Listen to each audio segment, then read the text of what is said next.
हिंदू धर्म में आस्था रखने वाले यह मानते हैं कि कण कण में राम बसते हैं, लेकिन नेपाल के प्रधानमंत्री ओली ने भगवान राम को लेकर के जो बयान दिया वह नया विवाद पैदा कर गया।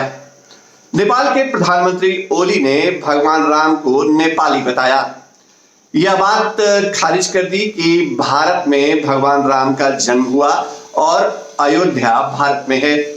नेपाल के प्रधानमंत्री ने जो विवादित बयान दिया था, इसमें उन्होंने कहा था कि अयोध्या वाकई नेपाल के वीरगंज से सटा हुआ एक कस्बा है जो नेपाल के अंदर आता है और भगवान राम नेपाली थे। ओली ने यह भी कहा था कि नेपाल ने सीता को इसलिए रामचंद्र जी को सौंपा था या रामचंद्र जी से उनकी शादी की क्योंकि राम जो थे वो नेपाल के राजकुमार थे। इस बयान को लेकर के भारत में बड़ा विरोध हुआ और ओली की हर तरफ आलोचना हुई। भारत के साथ साथ नेपाल में जो हिंदू बसते हैं उन हिंदुओं की आस्था भी इससे आहत हुई। नतीजा ये हुआ कि ओली सरकार अपने ही प्रधानमंत्री के इस बयान से वापस आ गई। नेपाल के विदेश मंत्रालय ने एक स्टेटमेंट जारी करते हुए अब उस बयान से पल्ला झाड़ा है या उस बयान को क्लेरिफाई किया है जो प्रधानमंत्री ओली ने दिया था। नेपाल के विदेश मंत्रालय की तरफ से यह जारी स्टेटमेंट देखिए, जिसमें साफ तौर पे कहा गया है कि ओली का मकसद किसी की भावना को आहत करना या उसको ठेस पहुंचाना नहीं था। नेपाली विदेश मंत्रालय ने कहा है कि ओली दरअसल अयोध्या की महत्ता को कम नहीं करना चाहते थे, लेकिन वह सांस्कृतिक तौर पे यह बात कर रहे थे जो कि राजनीतिक नजरिए से देखा गया। पिछले कुछ दिनों के अंदर भारत और नेपाल के बीच रिश्तों में तल्खी देखने को मिली है। लगातार नेपाल भारत के खिलाफ नीति बनाते हुए नजर आया है और कहीं ना कहीं यह बात सामने आई है कि चीन के उकसावे पर ओली इस तरह का क्रियाकलाप कर रहे हैं।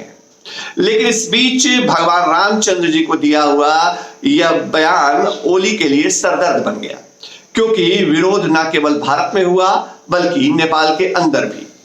अब ओली बैकफुट पर हैं। भगवान राम को लेकर के जो दावे उन्होंने किए थे उन दावों पर बिहार बीजेपी के नेताओं ने भी पलटवार किया था। प्रदेश अध्यक्ष डॉक्टर संजय जायसवाल ने क्या कहा था, आइए आपको सुनाते हैं। भगवान श्री राम जितने भारत के हैं उतने ही नेपाल के, उतने ही थाईलैंड, इंडोनेशिया और संपूर्ण विश्व के हैं। ऐतिहासिक अभिलेख के साथ छेड़छाड़ करना अभी एक देश के राष्ट्राध्यक्ष की आदत बन चुकी है और हो सकता है कि कुछ दिन में वह यह भी कहें, क्योंकि भगवान श्री राम का शासन पूरे भारत पर था तो यह भारत भी हमारे देश का अंग है। इस तरह की अनर्गल बातों को बताना सिर्फ यही दर्शाता है कि इमरान खान की तरह एक और राष्ट्राध्यक्ष किसी और शासन की कठपुतली बन चुके हैं। दरअसल यह एक ऐसा मसला था जिस पर हर कोई ओली के बयान से इत्तेफाक नहीं रखता। चीन भले ही नेपाल का इस्तेमाल भारत के खिलाफ कर रहा हो, लेकिन भगवान राम को लेकर के दिया हुआ बयान ओली की गले की फांस बन गया और अब ओली बैकफुट पर है और उनकी ही सरकार सफाई दे रही है। तमाम अपडेट आपके लिए लाते रहेंगे। देखते रहिए फर्स्ट बिहार झारखंड। इजाजत दीजिए, नमस्कार।